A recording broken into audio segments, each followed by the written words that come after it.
Olá, queridos alunos, tudo bem com vocês? Gostaria de estar cumprimentando primeiramente meus alunos de longa data. Estou morrendo de saudade de vocês. Me apresentar também para os alunos novos. Sou a professora Ana Cláudia, professora de História da Arte. Estou retornando da licença maternidade, retornando no quarto bimestre, né? Momento muito importante, onde nós vamos fazer revisão de conteúdo, aprofundar, porque é um momento onde vamos colocar em prática tudo que vocês estudaram ali nos vestibulares. Então, gostaria de já estar me colocando à disposição de vocês, alguma dúvida, alguma sugestão de conteúdo para revisão ou então até aprofundamento, alguma novidade que vocês viram ali nas universidades que vocês vão prestar vestibular.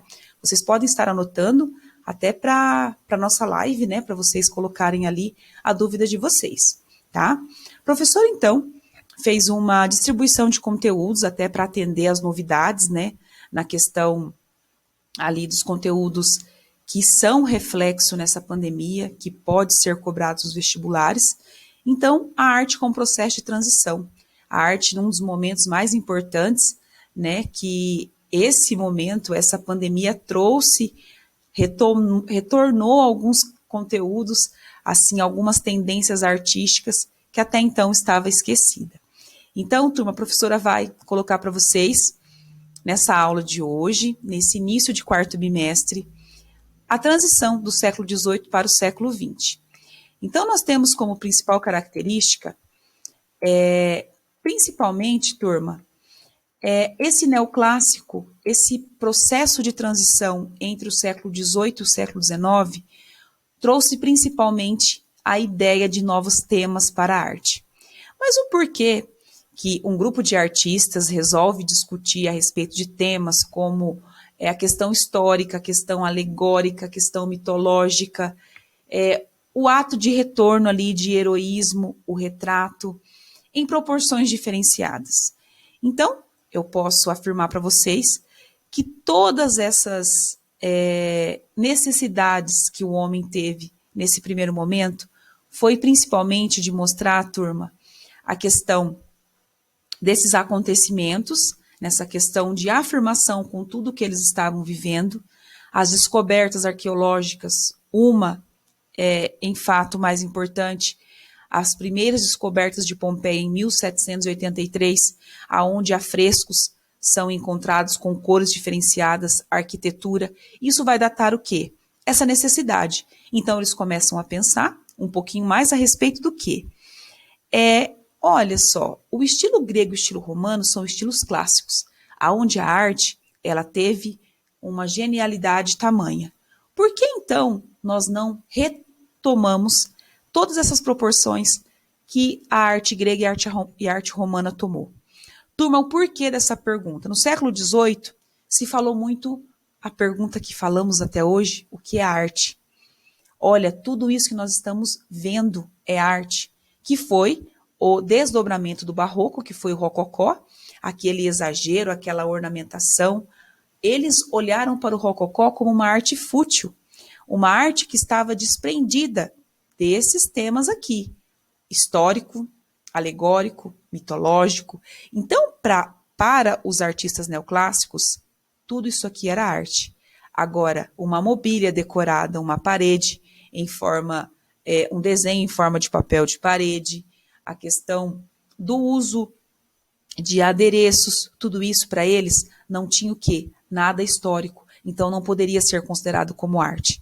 Turma, até hoje nós temos várias perguntas que volta para nós na questão, olha, isso é arte? Em sala de aula mesmo, vocês mesmos faziam essa pergunta, quando apresentava principalmente contemporâneo, a segunda metade do século XX, que nós vamos estudar um pouquinho mais à frente do quarto bimestre, essa pergunta. Professora, isso realmente é arte. Então, turma, essas necessidades do homem, retorno, neoclássico então, significa o retorno do estilo grego e romano, neo significa novo, clássico, o retorno de tudo que aconteceu no período clássico da arte. Uma das características atendeu exatamente também a um desdobramento, nós temos o romantismo dentro do neoclássico, e principalmente, turma, a questão ali do individualismo, do artista representar conforme sua interpretação.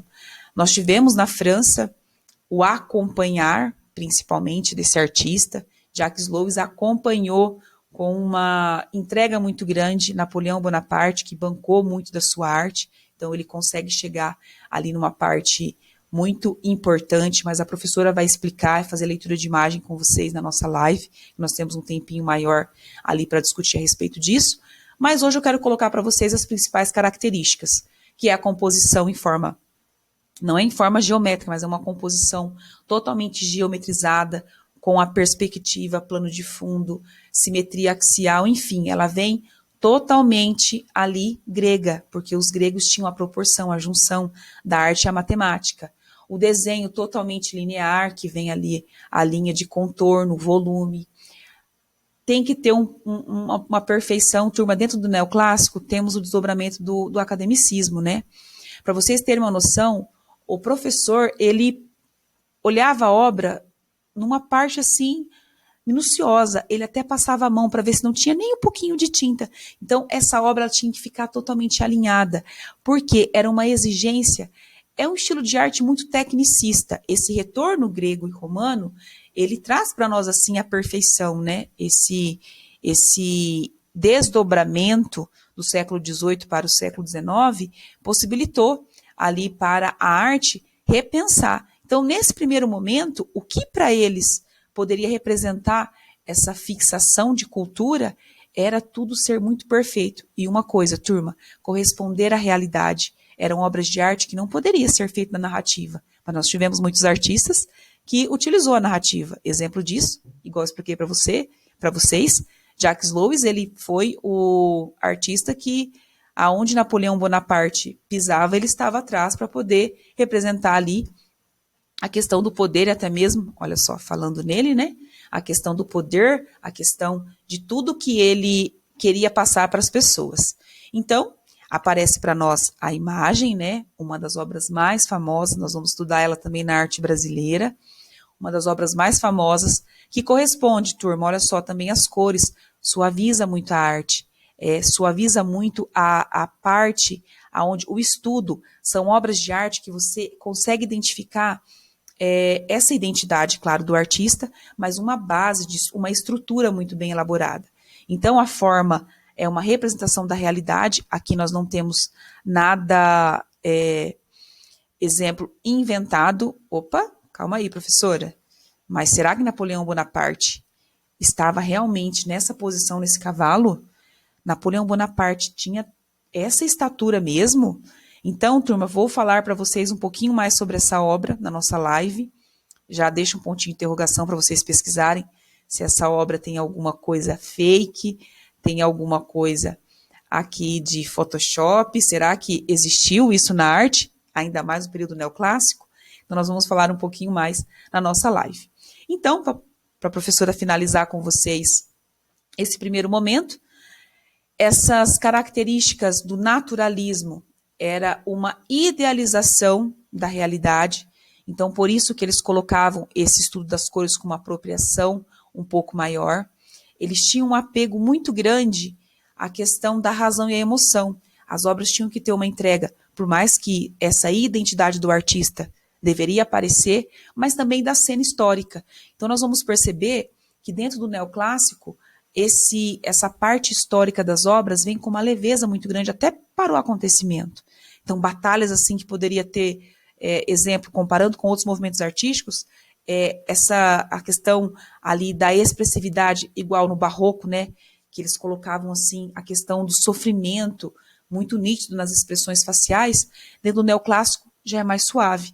Então, eles queriam até mostrar para a sociedade que todos esses acontecimentos históricos tinha até um pouquinho de leveza. Então, não existe grande variação cromática, exemplo, colorismo. Aqui nós percebemos na obra, né, de Jacques Louis até a questão ali de tonalidades, tons sobre tons. Por quê? Igual eu expliquei para vocês, eles eram contra a questão do rococó, onde tinha ali uma questão muito grande na cor, as cores vibrantes, né, as cores um pouquinho ali não contrastantes. Igual eu expliquei para vocês, Jacques Louis foi o fundador, né, da Escola Acadêmica de Pintura Neoclássica, autodidata, turma. Tinha um dom artístico muito perfeito, perspectiva, plano de fuga, primeiro plano, segundo plano, estudo das cores, tudo isso ele conseguia ter com uma facilidade muito grande. Então, ele é o mestre na questão desses temas históricos, mas, ao mesmo tempo, ele consegue passar, assim, uma propaganda ideológica, assim, suave, de certa forma, que as pessoas não entenderam na época, mas hoje, fazendo a leitura de imagem, a gente consegue perceber.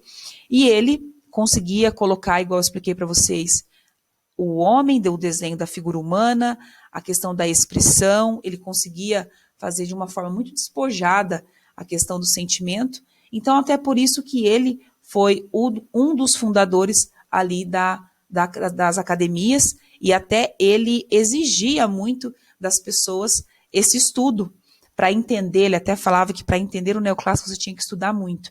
Na época, turma, deveria mesmo estudar muito para poder conseguir. Olha só, mas eu trouxe uma leitura de imagem rapidinho para vocês entenderem.